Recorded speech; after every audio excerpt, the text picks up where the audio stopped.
Un des versets incontournables dans cette question d'abondance, c'est Jean chapitre 10. Jean chapitre 10 au verset 10. Et ce qui me plaît là aussi, c'est que c'est une parole de Jésus. Jean chapitre 10 au verset 10, où Jésus dit « Le voleur ne vient que pour voler, égorger et détruire. Moi, je suis venu afin que les brebis aient la vie et qu'elle ait en abondance. » Je vais le relire, il n'est pas long. « Le voleur ne vient que pour voler, égorger et détruire. Moi, je suis venu afin que les brebis aient la vie et qu'elle ait en abondance. » Et je donnais donc comme le titre de ce message, donc on voit afficher donc vivre l'abondance et notamment vivre donc la vie en abondance, la vie en abondance. Et lorsque Jésus parle du voleur, donc il parle du diable. Il parle du diable et donc il dit de lui que il ne vient que pour trois choses. Il vient que pour trois choses. Là, voler, égorger et détruire. Mais il dit, moi, on lit Jésus, moi, à l'inverse, il dit, Jésus, moi je suis venu pour autre chose. Moi je suis venu pour apporter la vie. Et donc, Jésus, il met en opposition le fait de voler, égorger, détruire et la vie. Donc il met en opposition ces trois choses. Voler, égorger, détruire et la vie. Et en fait, il est en train donc il nous dit que voler, égorger, détruire, c'est le contraire de la vie. Et on va s'attarder sur ça ce matin. C'est le contraire de la vie. Et Jésus est en train de nous dire qu'il est venu faire l'inverse de tout ça. Donc, j'ai cherché à savoir c'était quoi l'inverse de voler, l'inverse d'égorger et l'inverse de détruire. Certains sont évidents et on va le voir. Et en quoi ces choses, parce qu'il ne faut pas s'arrêter là, c'est quoi l'inverse de voler, d'égorger, de détruire, mais en quoi ces trois choses sont en rapport avec la vie, puisque Jésus dit, je suis venu pour qu'elles aient la vie en abondance. Et alors, donc, première chose, donc voler, l'inverse de voler. Alors, si on regarde dans le dictionnaire, ils vont dire que l'inverse de voler, c'est rendre, restituer, mais il y a aussi donner. C'est intéressant. C'est intéressant, pourquoi ? Parce que dans les versets qui vont suivre de Jésus, d'ailleurs, celui tout de suite après, on a lu Jean 10, si tu peux mettre, après s'il te plaît, dès le verset 11, regardez ce qu'il dit, dès le verset 11, « Je suis le bon berger », et le bon berger fait quoi ? Il donne sa vie. Donc tout de suite, en opposition, donc l'inverse de voler, c'est donner, mais c'est pas fini. Regardez au verset 14, et même verset 15. Comme le Père me connaît, et comme je connais le Père, je donne ma vie pour mes brebis. Verset 15.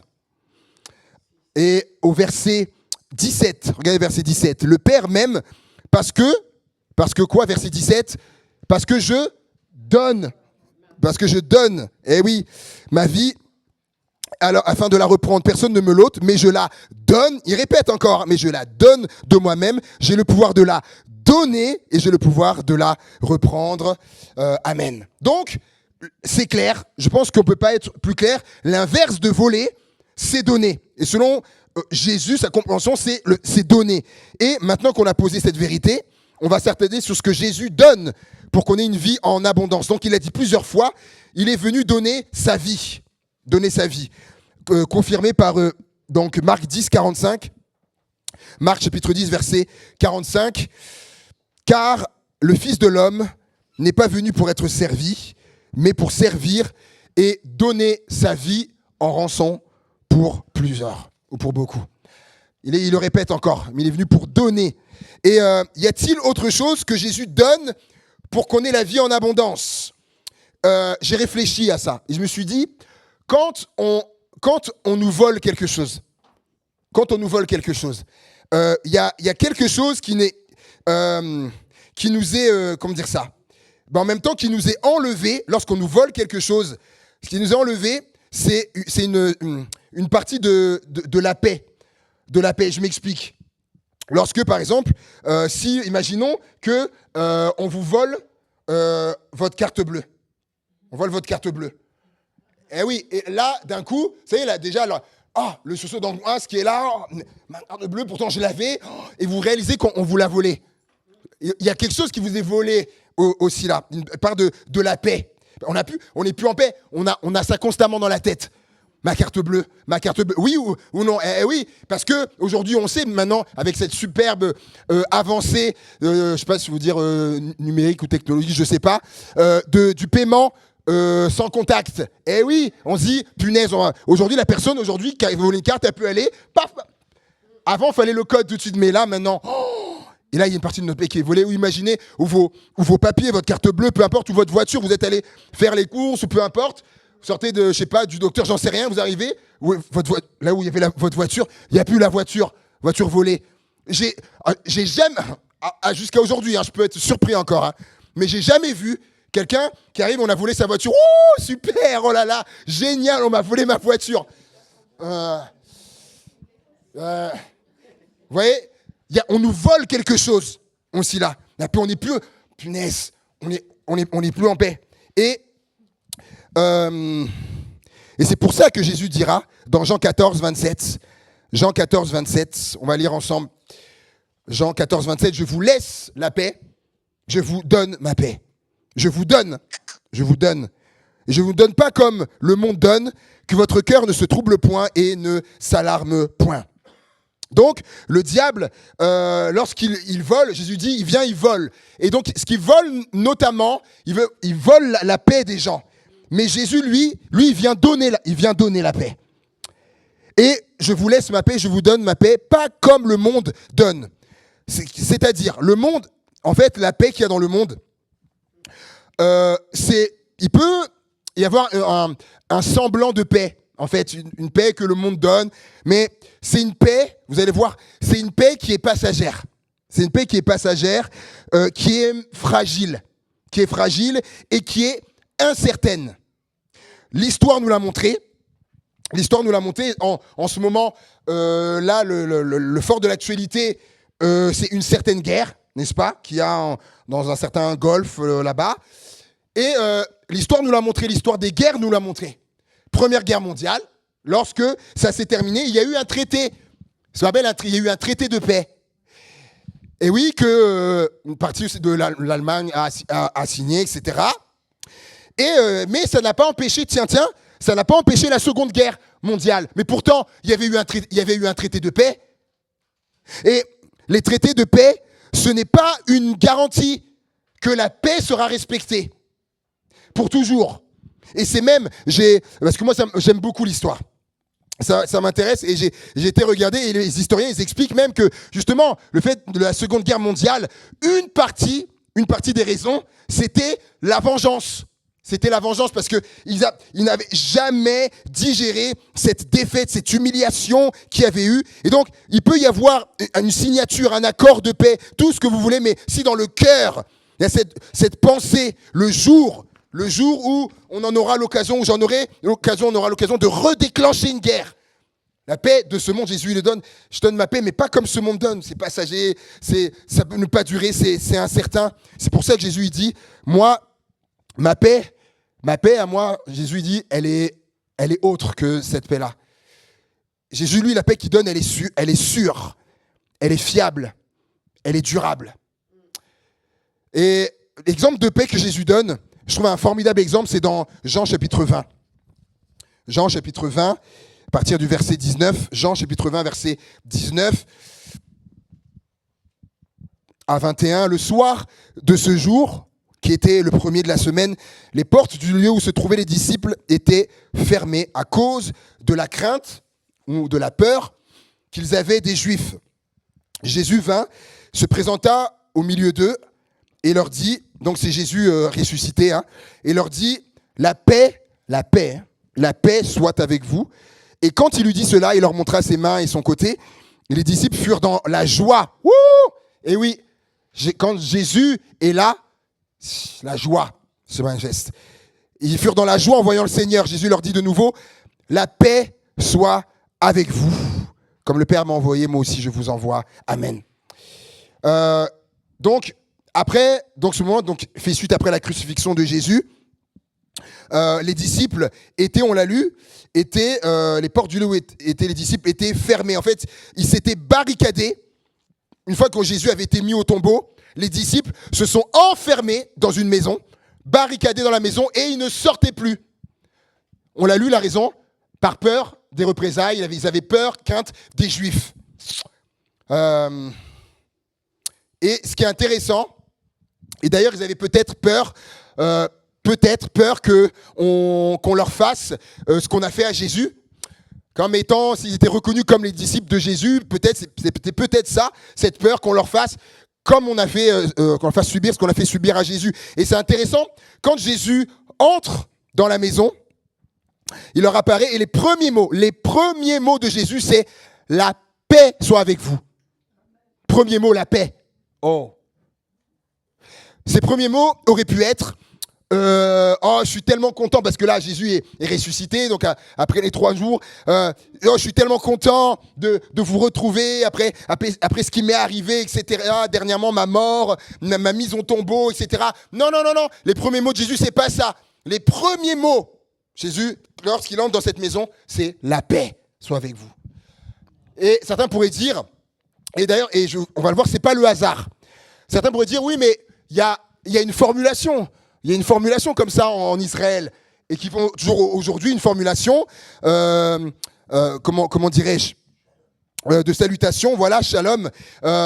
C'est vrai, mais, c'était aussi révélateur à ce moment-là d'une réalité. Les disciples étaient enfermés, ne sortaient plus, ils n'avaient pas la paix, ils n'avaient plus la paix. La paix soit avec vous. Et c'est pour ça qu'il prononce notamment ces mots. Jésus, et je vais vous dire que Jésus veut que la paix soit avec nous, soit avec toi. La paix dont tu as besoin, il n'y a que Jésus qui peut te la donner. Et d'ailleurs, vous avez vu qu'il va le dire une deuxième fois, au verset 21. Il va le redire. La paix soit avec vous. Il insiste. D'ailleurs, regardez d'ailleurs, je l'avais pas, je le réalise à l'instant là. Certes, c'était une formule de salutation, mais regarde, Jésus, il le dit une deuxième fois. Il y a besoin de le dire quand on salue quelqu'un, on parle, et je vais encore te saluer. Ben attends, mais tu m'as déjà salué. Donc c'est pour ça que je vous dis ça allait au-delà de ça. Ils n'avaient plus la paix, les disciples. La paix soit avec vous. Et ce qu'il faut savoir, c'est que, vous savez, les paroles de Jésus, est-ce que vous le savez, que les paroles de Jésus, elles ont un effet. Elles ont un effet. Regardez, par exemple, lorsque Jésus a dit au figuier, dessèche-toi, le figuier s'est desséché. Et lorsque il a dit à la tempête, tais-toi, la tempête s'est arrêtée. Quand il disait au malade, sois guéri, le malade était guéri. Donc sa parole a un effet. Donc quand Jésus dit à ses disciples, la paix soit avec vous, il y a eu un effet, les amis. Il y a eu un effet, et on le voit tout de suite après. Le chapitre d'après, Jean 21, regardez avec moi, Jean 21, verset 3. Jean 21, verset 3. Simon-Pierre leur dit, je vais pécher. Ils lui dirent, nous allons aussi avec toi. Et ils sortirent, oh, alléluia, ils sortirent de la maison. Et ils sortirent et montèrent dans une barque. Et cette nuit-là, ils ne prirent rien. Ils sortirent. Eux qui étaient enfermés, ils n'arrivaient plus à sortir. Par crainte, par peur. Il a fallu que Jésus vienne. Il leur dit, la paix soit avec vous. Et de là, mais on se dit, mais ils avaient peur de sortir. Maintenant, ils sortent, ça veut dire qu'ils n'ont plus peur. Qu'est-ce qui s'est passé? Mais entre-temps, il y a Jésus qui est arrivé. La paix soit avec vous. Et je veux dire ceci, c'est que, sauf erreur, hein, pour aller pécher, pour aller pêcher, c'est à l'extérieur. Hein. Donc ils sont sortis de la maison dans laquelle ils étaient, à part pour si tu veux faire de la pêche au canard, hein, dans ta maison, ok, hein, mais faire la vraie pêche, comme notre frère Antoine, c'est dehors. Hein. Faut sortir de la maison. Et donc ils sont sortis grâce à la paix qu'ils ont reçue de Jésus. Et la peur qu'ils avaient, elle s'est envolée, elle a été chassée. J'aimerais te dire, la paix de Jésus, elle chasse ta peur. Elle chasse ta peur. Je répète, la paix de Jésus, elle chasse ta peur. Et du coup, elle redonne la vie. Elle donne la vie. Pourquoi je dis ça ? Parce que frères et sœurs, être enfermé dans une maison, barricadé là, parce que tu as peur de ne pas sortir, etc. Je suis désolé, mais ce n'est pas une vie, ça. Et non, ce n'est pas une vie. Ce n'est pas la vie. C'est pas vivre ça. C'est pas vivre. Et vous savez, la peur peut nous bloquer. La peur peut nous bloquer, peut nous paralyser, nous empêcher de vivre. Mais Jésus est venu pour que nous vivions. Pour que nous vivions. Lorsque j'ai travaillé dans le séculier, j'ai travaillé dans une entreprise qui s'appelle... non, je ne vais pas la nommer. Je vais pas la nommer, parce que comme ça, enregistré tout ça, et puis j'ai donné un témoignage de quelqu'un, je ne vais pas nommer. L'entreprise, il y avait une... J'ai appris, parce qu'il y a des collègues qui parlaient d'elle, parce que moi, je ne l'avais jamais rencontrée, d'une collègue de l'entreprise, il me parlait d'un tel et tout, je dis, mais c'est qui Ah non, mais c'est une collègue, mais tu l'as jamais vue, parce qu'elle dit, en fait, elle dit depuis le Covid, elle dit, il y a une peur qui est arrivée, et elle dit, écoutez bien, et elle dit, elle n'est plus sortie de chez elle depuis le Covid. À ce moment-là, c'était en 2024, parce que quand on était à Aix-en-Provence, lorsqu'on est arrivé, l'église avait pas les fonds pour payer 3 pasteurs à temps plein. Donc moi, j'ai travaillé à côté. Et donc 2024, c'était en quelle année le Covid ? 2020, le Covid. 2020. Donc, là, il n'y a pas besoin d'être bon en calcul. Jusqu'à 2024, mes amis, 4 ans. 4 ans à pas sortir de sa maison. Mes frères et sœurs, c'est pas une vie. Ça, c'est pas vivre. Parce qu'en plus, tellement tétanisé par une peur, une phobie qui est arrivée, ce n'est pas vivre. Ce que je vais vous dire là, cette dame, elle est en vie. Elle est en vie, mais elle ne vit pas. Je répète, elle est en vie, mais elle ne vit pas. Donc, je peux être en vie, frères et sœurs, et ne pas vivre. Jésus, il est venu afin que les brebis aient la vie en abondance. La vie, il est venu apporter ça pour que je vive, qu'on vive. Et cette dame, elle a besoin que, comme les disciples, cette dame, elle a besoin que Jésus arrive chez elle et qu'il lui communique la paix. Et je vous dis, si demain, s'il arrivait ça à cette femme dans sa vie, où Jésus est une révélation du Christ, ou peu importe, et qu'il lui communique sa paix, le lendemain, elle peut être dehors. Et même pas le lendemain, même dans les instants qui suivent. Mes amis, les paroles de Jésus, elles ont un effet. Elles ont un effet. J'ai pas eu l'occasion de la voir, cette collègue. Enfin, forcément, sinon, je lui aurais parlé de la paix que Jésus peut donner. Jésus est venu pour que l'on vive, et la vie qui vient d'en haut. Le psaume 119, verset 77 nous dit, psaume 119, verset 77, que tes compassions viennent sur moi pour que je vive. Tiens, que tes compassions viennent sur moi pour que je vive. Donc, le psalmiste qui écrit ce psaume, on est d'accord que pour écrire, ça veut dire que je suis vivant. Si j'écris, c'est que je ne suis pas mort, je suis vivant. Mais il dit que tes compassions viennent sur moi pour que je vive. C'est ce que je vous disais. Je peux être en vie, mais ne pas vivre. Et lui, il avait besoin, c'est-à-dire que tes compassions viennent pour que je vive. Et en fait, pour vivre, il faut la vie qui vient d'en haut. C'est cette vie-là que Jésus il donne. Et une paix, et cela nous donne une paix qui ne dépend pas des circonstances. Et cette paix-là, comme l'a dit Clarisse dans sa prière, la paix que Jésus donne, elle surpasse toute intelligence. Toute intelligence. Elle dépasse toute compréhension. Et c'est là qu'on voit l'abondance. Il dit, cette paix, elle surpasse toute toute intelligence, tout ce qu'on peut concevoir. Waouh! Abondance, une paix abondante. Tellement elle est grande, tellement elle est immense. Et Daniel, chapitre 6, verset 25, nous dit ceci.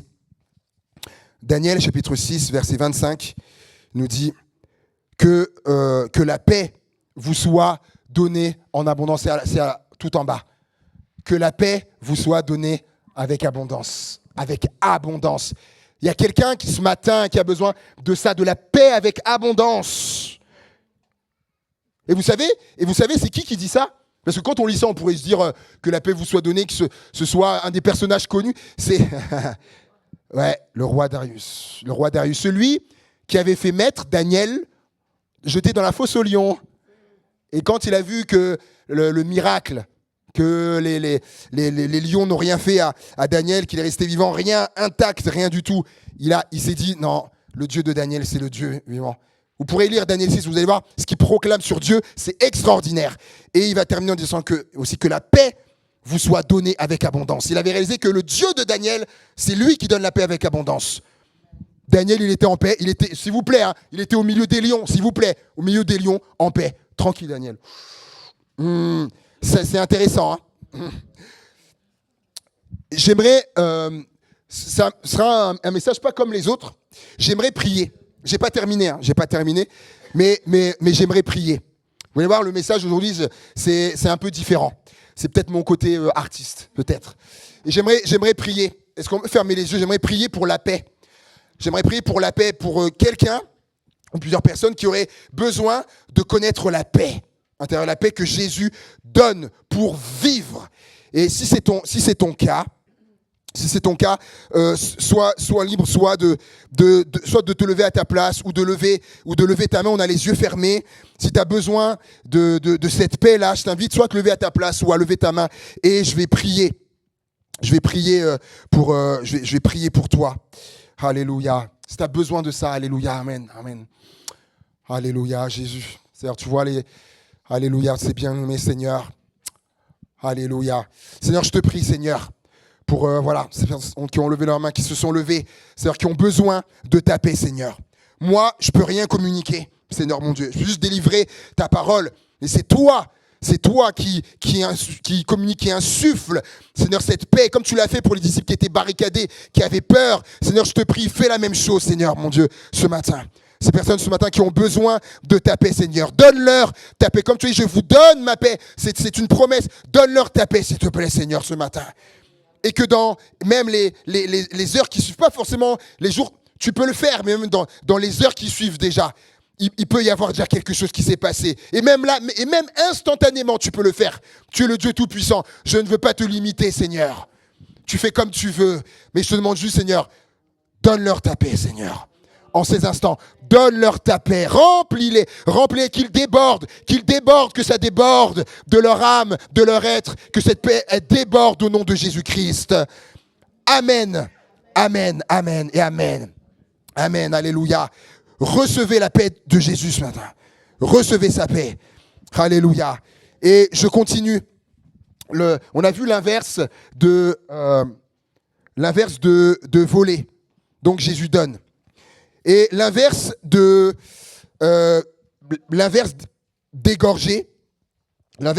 on comprend assez facilement que c'est le contraire. Merci, merci beaucoup.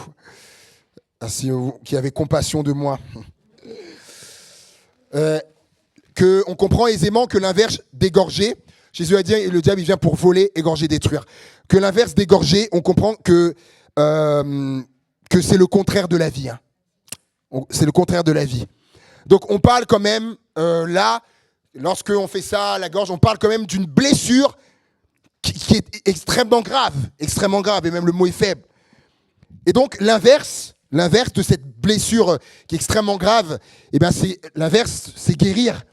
L'inverse d'égorger, c'est guérir. Et si je vous pose une question, pourquoi Jésus a été envoyé ? Jésus a été envoyé sur terre pourquoi ? Pour nous sauver, pour donner la vie, pour réconcilier le Père, effectivement. Et on pourrait multiplier. C'est vrai qu'il y a plein de raisons, en fait. Comme on dit, c'est multifactoriel. Et en fait, j'aime ce que Jésus il dit de lui dans Luc 4, au verset 18. Luc 4, verset 18, il va dire ceci. Luc 4, 18, « L'Esprit du Seigneur est sur moi, parce qu'il m'a oint pour annoncer une bonne nouvelle aux pauvres. Il m'a envoyé pour guérir ceux qui ont le cœur brisé, pour proclamer aux captifs la délivrance et aux aveugles le recouvrement de la vue, pour renvoyer libres les opprimés et pour publier une année de grâce du Seigneur. » Là, il fait un peu aussi étal de ce pourquoi il a été envoyé. Et moi, ce qui m'a frappé, c'est lorsqu'il dit « j'ai été envoyé », donc il m'a oint pour, voilà, mais il m'a envoyé pour guérir ceux qui ont le cœur brisé. Ça, peut-être qu'on aurait voulu lire « ah, il m'a envoyé pour guérir les malades ». On aurait pu dire tout de suite comme ça, pour guérir les malades. Alors il va parler le recouvrement des aveugles par la suite, même si c'est spirituel, il l'a fait aussi. Il a guéri les aveugles, mais là, pour guérir les cœurs brisés. Guérir les cœurs brisés. Et d'ailleurs, la guérison des malades, il l'a fait, hein, on l'a vu, il l'a fait. C'était pour notamment, c'était par la compassion qu'il avait et également pour montrer et prouver que c'était lui qui pardonnait les péchés, notamment avec cet homme qui avait été descendu là sur sa civière. Voilà, c'est pour montrer qu'il a le pouvoir de pardonner les péchés, qui guérissait. Et là, j'ai été envoyé pour guérir les cœurs brisés. Tiens. Et il y avait une priorité pour lui, c'était que le cœur soit guéri. Car du cœur, la Bible dit dans Proverbes que le cœur, c'est du cœur que viennent les sources de la vie. Tiens, les sources de la vie. Autrement dit, l'état de mon cœur va impacter ma vie.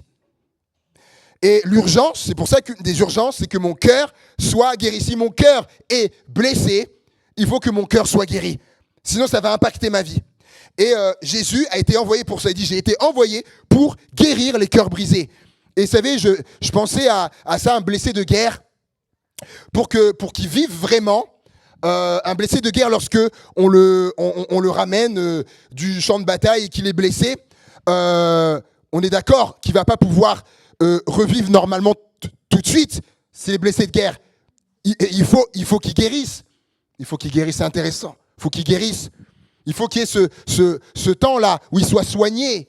Afin de reprendre la vie normale, il faut un temps de guérison. Et j'aimerais dire qu'il y a déjà dans ce monde, et peut-être ici au milieu de nous, il y a des blessés. Il y a des blessés.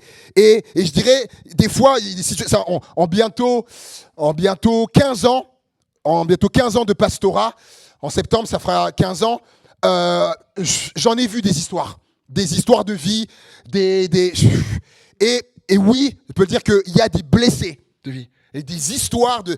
Oh, c'est vraiment... on a même peine à y croire lorsque les gens nous racontent. C'est comme des blessés de guerre. C'est comme des blessés de guerre, mais dans leur cœur, là. Et il y a ce besoin de passer par l'hôpital, par le dispensaire de Jésus, pour que Jésus, afin de recevoir les soins de Jésus. Guérir, pour jouir pleinement de la vie abondante que Jésus est venu offrir. Et on va, si tu veux bien, Gabriel, si on peut passer le chant, si tu veux bien, s'il te plaît. Et après, je conclurai. Après. Alléluia. Le diable est venu égorger. Et lui, il est venu soigner, il est venu guérir, Jésus. Et je conclus. Parfois, la blessure, elle vient du fait qu'on a été détruit. Détruit par l'attitude, le comportement, des fois de quelqu'un, physique, abus, violence ou verbal, par les paroles rabaissantes, dévalorisantes. Et là aussi, j'en ai entendu avec cette phrase, mais ça m'a détruit. Ce que j'ai vécu, ça m'a détruit, il m'a détruit, ou elle m'a détruite. Et j'aimerais dire, conclure que le diable, lui, est venu détruire. Jésus, lui, il est venu rebâtir et reconstruire. Et je vais terminer avec ça. Et le diable détruit quoi? Il détruit les vies. Et il y a des vies, quand on rencontre des vies qui sont comme en ruine. Mais la bonne nouvelle, c'est que Jésus est un pro de la construction. Eh oui, et Jésus a dit, déjà parlant de son église, il dit, je bâtirai mon église, je vais bâtir. Jésus c'est un bâtisseur. C'est un bâtisseur. Et autant que Jésus bâtit, il rebâtit, capable de rebâtir aussi. Donc il rebâtit ce que le diable a détruit. Et dans des ruines, alors on pourrait mettre d'abord la photo. Voilà, super, merci. Quand on voit ça, maison en ruine, dans ça, on peut pas vivre dedans. On peut pas vivre dedans. Notre vie à nous, on peut pas. Et en fait, comment Jésus s'y prend? Et des fois il y a des vies, quand elles viennent, les vies elles sont comme ça, elles sont en ruine à cause de toutes sortes de choses, les blessures, toutes sortes. Et Jésus, il commence par les fondations, parce que des fois, il y a des vies, elles sont comme ce qui se passe à la guerre. Ça vient d'en haut, il y a les bombes qui tombent, les obus, ça tombe. Et quand on voit les images, par exemple en Iran là ou ailleurs, on voit tout est en ruine. Et même des fois, il y a les maisons sont en ruine, malheureusement des populations qui partent de là, et des populations d'ailleurs blessées. Et je ne parle pas juste physiquement, blessés dans leur cœur, dans leur âme. Imaginez votre vie que vous avez mis des fois toute une vie, vous avez sué, vous avez souffert, etc. Là devant vos yeux, en ruine là, et vous devez fuir, partir ailleurs, juste un sac à dos. Le cœur, il est blessé. Et il y a les ruines, et parce qu'il y a les bombes qui sont tombées, il y a des vies comme ça, les choses sont arrivées, et même les fondations ont été détruites, anéanties. Donc Jésus, il commence par quoi? Par les fondations. Et là, tu peux mettre le verset, s'il te plaît, de Corinthiens 11, qui dit « Car personne ne peut poser un autre fondement que celui qui a été posé, savoir Jésus-Christ. » Comment il s'y prend pour rebâtir? Les fondations pour la vie, pour ta vie, c'est lui, c'est Jésus-Christ, les fondations. C'est lui la base. Il faut que les fondements, ce soit ça. Et Jésus rebâtit sur les vies qui sont en ruine. Jésus rebâtit, et pierre par pierre. Jésus n'est pas pressé. Pierre par pierre. Et d'ailleurs, il nous appellera, nous, pierre vivante.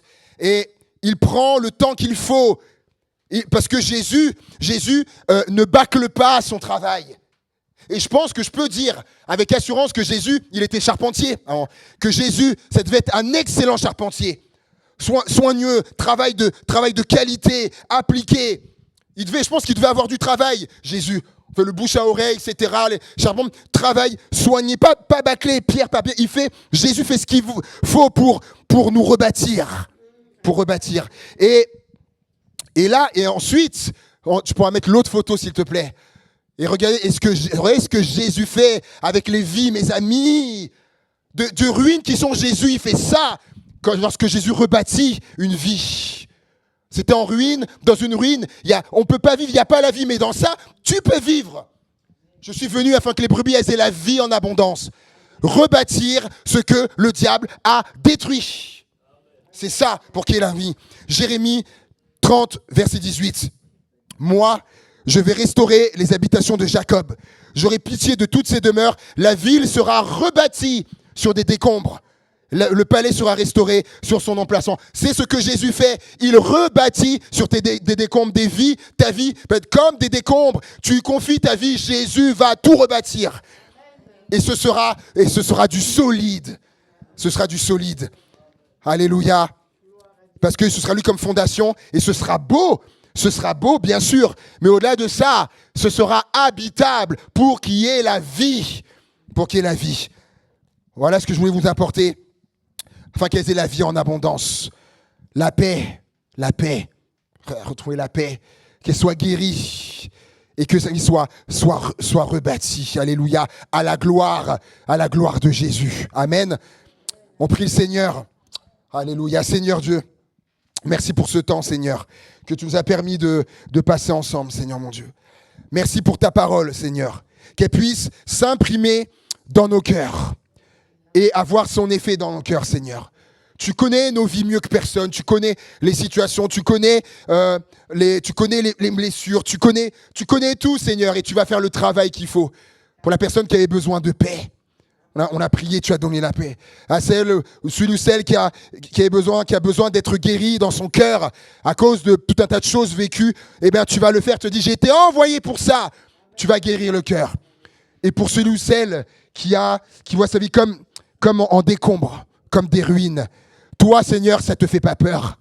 Ça te fait pas peur, Seigneur, de rebâtir, de reconstruire. Ça te fait pas peur, Seigneur. Tu es expert dans ça, Seigneur.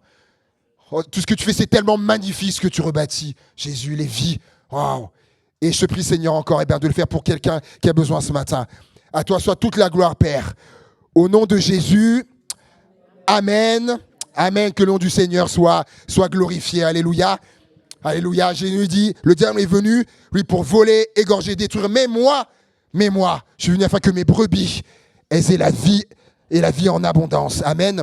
Tu peux remettre la toute première image s'il te plaît, du titre, là, s'il te plaît, avec la brebis. Ouais, là. Hier, j'hésitais. J'avais d'autres images, une belle image aussi que je voulais mettre de brebis qui allait bien, mais j'étais avec laquelle. Et je me suis dit, non, par rapport à ce que Jésus a dit, moi, je suis venu pour mes brebis, pour qu'elles aient la vie. Et j'ai dit, ah non, ça, c'est mieux. L'autre, c'était juste tout un troupeau. Et là, on voit la main du berger. Et on sent la douceur, l'amour pour sa brebis. C'est ça, Jésus envers nous, c'est ça. C'est ça. Fait qu'elles aient la vie. Wow. Alléluia. Je m'arrête là, sinon je ne peux pas aller encore longtemps.